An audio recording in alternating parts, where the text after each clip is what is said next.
Et si le plus grand rôle d'Isabelle Adjani n'avait jamais été joué devant une caméra, comment une femme qui a fait trembler le cinéma français a-t-elle pu vivre dans l'ombre un cauchemar que personne n'imaginait?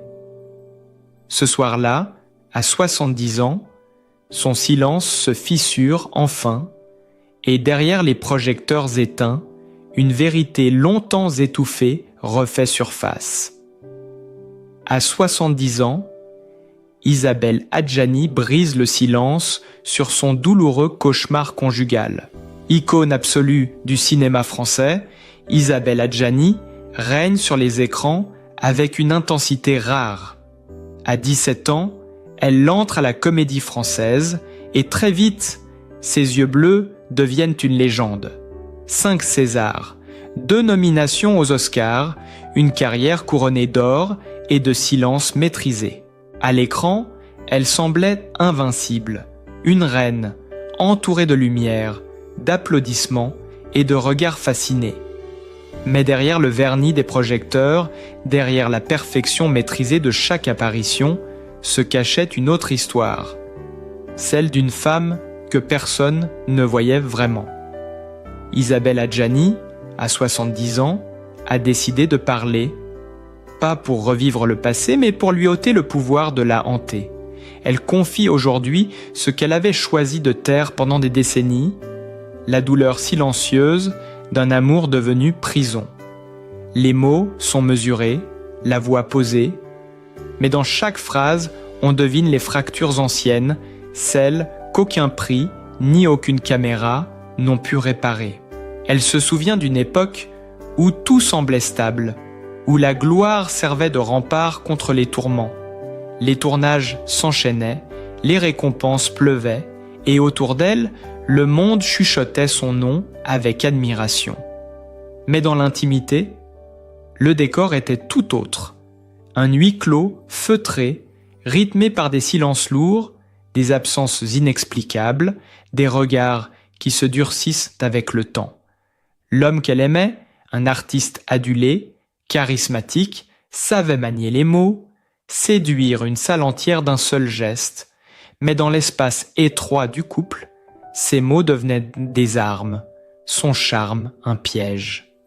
Isabelle, qui avait incarné tant de femmes brisées au cinéma, se découvrait enfermée dans un rôle qu'elle n'avait jamais choisi, celui d'une femme qui attend, qui pardonne, puis qui se tait. Les premières années, elle croyait encore à la promesse du partage, les soirées à deux, les projets communs, les confidences volées entre 2 tournages. Puis peu à peu, le doute s'est installé. Un téléphone qu'on cache, des voyages qu'on ne commente pas, des murmures dans la presse. Elle avait appris à ignorer les rumeurs, à se protéger derrière le silence, mais cette fois, les signes étaient trop visibles. Un jour, dans une revue posée sur un comptoir, elle aperçoit une photo. Lui, un sourire qu'elle connaît trop bien. Une autre femme à son bras. Le cliché est flou, mais la trahison, elle, est d'une netteté glaciale. Ce jour-là, Isabelle comprend que l'amour peut avoir le goût amer de la honte. Elle ne crie pas, elle ne répond pas. Dans l'appartement qu'elle partageait encore avec lui, le temps s'arrête. Les objets deviennent menaçants, chaque souvenir une écharde. La ville continue de tourner, indifférente, mais pour elle, tout vacille. Ce n'est pas seulement la perte d'un homme, c'est la perte d'un équilibre fragile, celui qu'elle avait construit entre la femme publique et la femme intime. Elle se replie, disparaît des plateaux, évite les soirées, refuse les interviews. Ses proches parlent de fatigue, d'un besoin de se recentrer. Personne ne devine qu'en silence, elle traverse un effondrement. Isabelle avait toujours fait de la discrétion une forme d'élégance. Mais dans cette épreuve, le silence devient une cuirasse et une blessure à la fois. Les journalistes s'interrogent, les chroniqueurs spéculent, les anciens amis évitent de prendre parti. Et elle, dans ce vacarme de rumeurs, choisit la seule arme qu'elle maîtrise parfaitement, le retrait. Ce retrait, c'est d'abord une survie.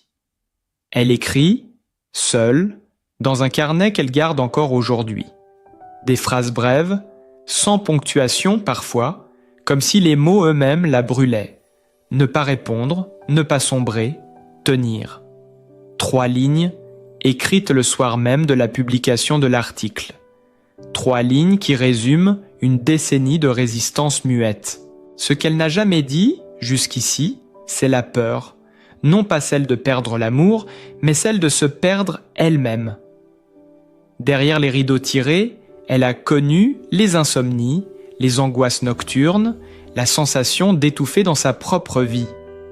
Les coups ne sont pas venus du dehors, mais des mots, de ces phrases qui humilient sans jamais crier, de ces silences qui enferment.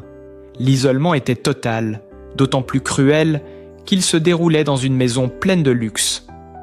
Elle se souvient du bruit de la ville qu'elle entendait au loin, de la vie qui continuait sans elle.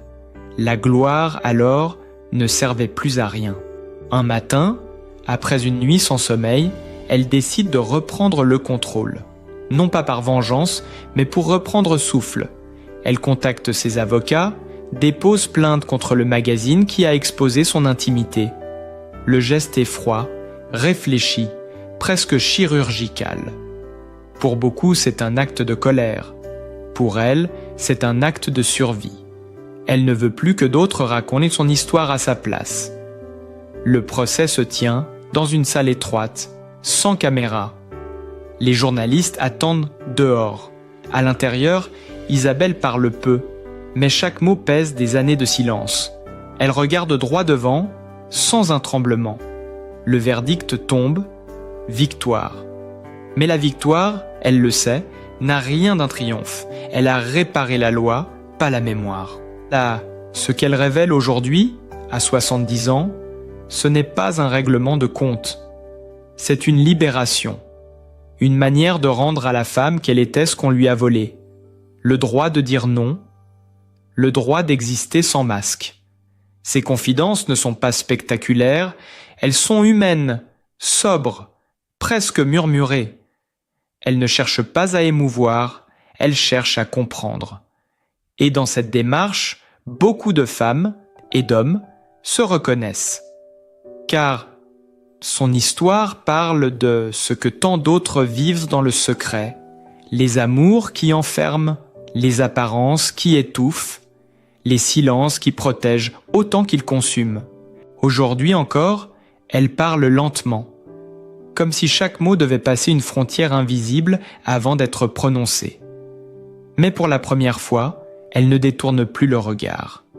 Ses yeux, ces mêmes yeux qui ont tout vu, racontent enfin ce que le monde ne voulait pas entendre, qu'une femme peut être admirée par tous, aimée de millions, et pourtant terriblement seule. Le silence d'Isabelle Adjani n'était pas une fuite, c'était un cri qu'on n'avait pas su entendre. Et puis un jour, quelque chose change. Pas un événement spectaculaire, pas une révélation en couverture de magazine, non, quelque chose de plus discret, presque imperceptible. Une lumière, un matin, dans la cuisine, une tasse de café qui fume encore, un silence plus doux que d'habitude. Isabelle Adjani comprend que la douleur, même la plus profonde, finit par se transformer. Elle ne disparaît pas, mais elle se déplace, comme une marée lente. Et ce matin-là, pour la première fois depuis longtemps, elle se regarde dans le miroir, sans détourner les yeux. Elle se dit simplement « Je suis encore là ». Ce moment, c'est celui du basculement. Après des années à se taire, à se protéger, Isabelle décide de reprendre la parole. Pas pour accuser, pas pour rejouer le passé, mais pour rétablir la vérité. À 70 ans, elle sent qu'elle n'a plus rien à prouver, plus rien à cacher. Ce qu'elle veut désormais, c'est transmettre. Elle l'a souvent dit, le silence est une forme de pudeur, mais aussi une prison. Et c'est en parlant, lentement, sans haine, qu'elle commence à s'en libérer. Ce retour à la parole ne se fait pas sur un plateau télé, ni dans une conférence de presse. Il commence dans un entretien intime, à huis clos, dans une pièce baignée d'une lumière grise. Devant le journaliste, elle semble sereine, mais ses mains, posées sur la table, trahissent une tension contenue. Elle parle de cette relation qui l'a brisée, de cette emprise invisible faite de douceur et de domination subtile. Les phrases sortent avec prudence, comme si chaque mot devait franchir une barrière intérieure. Puis vient cette confession, presque chuchotée. On m'a appris à être forte, à ne jamais montrer mes blessures. Mais être forte, parfois, c'est aussi savoir dire que l'on a souffert. Ce moment, ceux qui étaient présents ne l'ont jamais oublié. Dans la salle, un silence total. On aurait pu entendre tomber une épingle. Pour la première fois, Isabelle Adjani ne joue plus un rôle. Elle se montre nue, désarmée, sans artifice. Et paradoxalement, c'est dans cette fragilité qu'elle retrouve sa puissance. Ce témoignage agit comme un détonateur. Les médias s'en emparent, bien sûr, mais la tonalité change. Ce n'est plus le scandale que l'on commente, c'est le courage. Le pays redécouvre une femme qui, derrière la légende, a traversé les mêmes tempêtes que tant d'autres. Des femmes lui écrivent des lettres, des messages, des remerciements. Certaines disent « Votre silence, c'était aussi le nôtre ». D'autres « Vous m'avez donné la force de partir ». Isabelle les lit toutes. Parfois, la nuit, elle en garde une sur sa table de chevet, comme une preuve que sa douleur n'a pas été vaine. Mais cette renaissance ne va pas sans vertige. Revenir à la lumière, c'est aussi affronter de nouveau les regards. Dans une interview récente, elle confie « Quand on parle enfin, on se découvre étrangère à soi-même. Il faut réapprendre à vivre. » Ce réapprentissage, elle le fait lentement, à son rythme. Elle reprend le travail, choisit un rôle à contre-courant, une femme qui se reconstruit après une trahison. Le scénario, elle dit, l'a trouvé par hasard, mais tout dans ses mots laisse penser que rien n'est dû au hasard. Sur le tournage, les techniciens remarquent son camelin, son calme nouveau. Elle ne s'isole plus entre les prises. Elle rit, elle écoute, elle partage. Quelqu'un murmure un jour « Elle n'a jamais été aussi vivante ». Et pourtant, sous cette sérénité retrouvée, il y a encore les traces d'un combat. Les nuits sans sommeil, les souvenirs qui reviennent sans prévenir, les questions sans réponse. Mais désormais, Isabelle ne les fuit plus. Elle les accueille, comme on accueille un visiteur qu'on connaît trop bien. Elle dit « Je ne cherche plus à comprendre pourquoi, je cherche à vivre malgré ». Ce changement de posture se ressent jusque dans sa voix. Plus grave, plus lente, plus posée.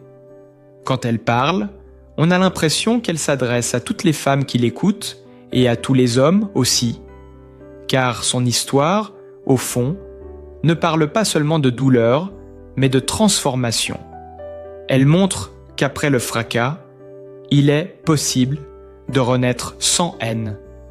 Certains diront qu'elle aurait dû parler plus tôt, qu'elle aurait pu éviter tant de souffrances. Mais Isabelle, elle, ne regrette rien. Elle sait que chaque silence a eu son utilité, que sans ces années de repli, elle n'aurait peut-être jamais trouvé la force de se reconstruire. Ce n'est pas un retour triomphal, c'est un retour lucide. Une femme qui a cessé de chercher à plaire pour enfin se permettre d'exister. Aujourd'hui, elle parle de l'amour avec distance, mais sans amertume. Elle reconnaît ses erreurs, ses aveuglements, ses excès d'espoir. Elle dit simplement « J'ai aimé, et c'est pour cela que j'ai souffert. Mais j'ai aussi appris que la tendresse n'est pas une dette. » Ces mots résonnent comme une conclusion, mais ils sont surtout un commencement.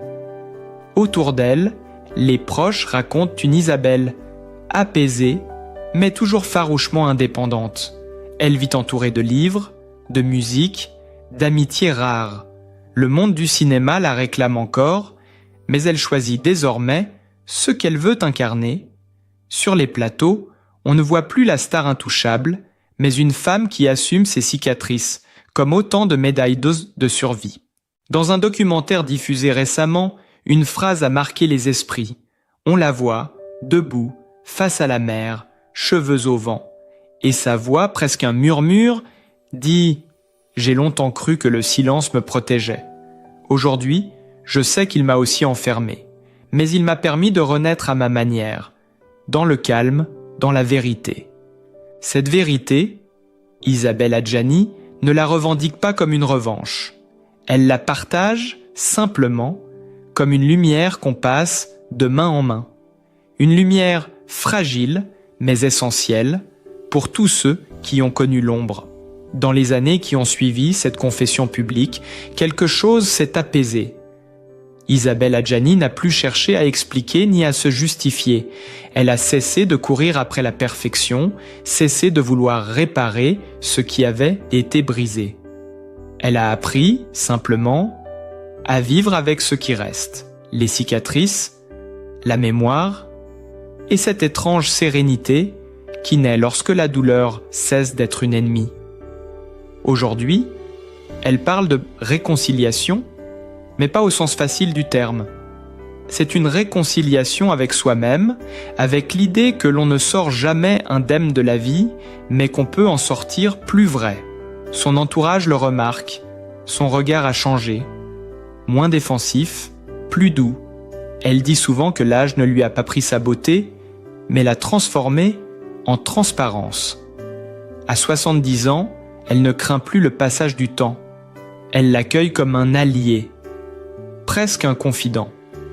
Le temps, dit-elle, c'est la seule chose qui ne trahit pas. Il fait mal, mais il guérit aussi.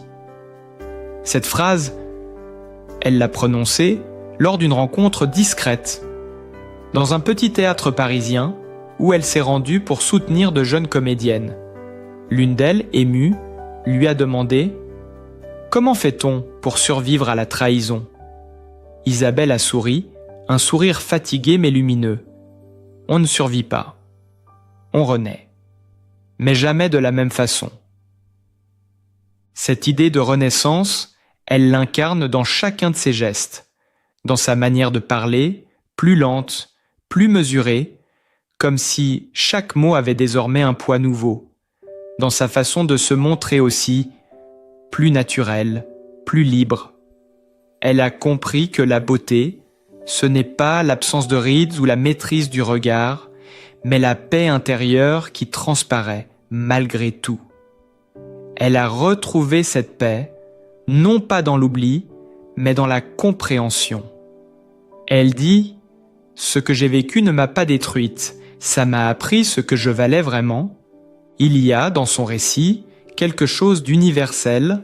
Ce n'est plus seulement l'histoire d'une femme trahie, c'est celle d'un être humain qui accepte enfin que la vie soit imparfaite. Isabelle parle souvent de la solitude, non plus comme une malédiction, mais comme un espace où l'on se retrouve. La solitude n'est pas vide, confie-t-elle, elle est pleine de ce que l'on n'entendait plus. Elle raconte avoir redécouvert la lecture, la marche, la nature. Dans son jardin, elle dit « Écoutez les oiseaux » comme des acteurs d'un film sans caméra. Elle se reconnecte à la simplicité, à la lenteur, à tout ce qu'elle avait oublié dans le tumulte de la célébrité. Ses amis disent qu'elle ne vit plus pour séduire ni pour plaire. Elle vit pour comprendre. Elle s'intéresse à la philosophie orientale, à la méditation, à la symbolique du silence. Ce silence qu'elle avait longtemps subi devient aujourd'hui une pratique consciente, presque spirituelle. Elle en parle comme d'un art de vivre. Se taire parfois, c'est entendre ce que la vie essaie de nous dire. Dans une interview récente, on lui a demandé si elle croyait encore en l'amour. Elle a réfléchi longuement avant de répondre « Oui, mais plus de la même manière. J'ai cessé de vouloir que l'amour me sauve. Désormais, je veux qu'il m'accompagne. » Il y a dans cette réponse toute la sagesse de ceux qui ont traversé la tempête. Isabelle n'a pas renié l'amour, elle l'a redéfini. Pour elle, aimer n'est plus se perdre dans l'autre, mais rester fidèle à soi-même. C'est un équilibre fragile qu'elle a mis des années à comprendre. Et c'est sans doute ce qui rend son discours si profondément humain, parce qu'il ne promet pas de miracle, il parle d'effort, de lucidité, d'acceptation. Sur scène, lorsqu'elle revient au théâtre, les spectateurs sentent cette transformation. Sa voix n'est plus la même. Elle a déjà gagné en profondeur, en vérité. Chaque mot semble porté par une expérience intime, chaque silence chargé d'un sens nouveau. Certains critiques parlent de la grâce d'une survivante. D'autres évoquent une actrice qui a trouvé la paix en cessant de jouer. Et elle, humblement, se contente de dire « J'interprète des femmes qui se battent encore parce qu'elles me ressemblent ». Cette renaissance est aussi un message adressé à toute une génération, ceux et celles qui ont aimé, perdu, recommencé. À travers son parcours, Isabelle rappelle qu'il n'est jamais trop tard pour se réinventer, pour se choisir à nouveau. Elle a transformé la blessure en enseignement, la honte en courage, le silence en art. Dans un monde où tout s'expose, elle prouve qu'on peut encore exister dans la retenue, dans la dignité. Et lorsqu'on lui demande ce qu'elle retient de tout cela, elle répond sans hésiter « J'ai appris à ne plus avoir peur. La peur, c'est ce qui nous empêche de vivre. La liberté, ce n'est pas d'oublier, c'est d'accepter ce qui a été. » Sa voix tremble un peu, mais ses yeux brillent. On y lit la fatigue, la mémoire, et cette lumière particulière des êtres qui ont compris que la beauté ne se trouve pas dans la perfection, mais dans la paix retrouvée. Et maintenant, lorsque la caméra s'éteint et que le silence reprend sa place, Isabelle Adjani n'a plus besoin de se cacher derrière un rôle. Elle regarde la vie avec une douceur nouvelle, comme si chaque seconde était un cadeau que l'on n'attendait plus. Elle a compris que les blessures ne disparaissent jamais tout à fait, mais qu'elles deviennent des chemins. Des chemins vers soi, vers les autres, vers une paix qu'on croyait perdue. Son histoire n'est pas celle d'une chute, mais d'une lente ascension intérieure. À travers ces mots, elle nous rappelle qu'on peut tout traverser. La douleur, la solitude, la trahison, et en ressortir plus vivant encore. Parce qu'au fond, il n'y a pas de fin aux renaissances, seulement des recommencements plus lucides. Alors si cette histoire vous a touché, si vous aussi croyez que le silence peut parfois guérir plus que le bruit, laissez un mot, un regard, un geste. Partagez, commentez, abonnez-vous pour continuer à écouter ces voix qui, dans l'ombre ou la lumière, nous rappellent que chaque vie, même blessée, peut redevenir belle.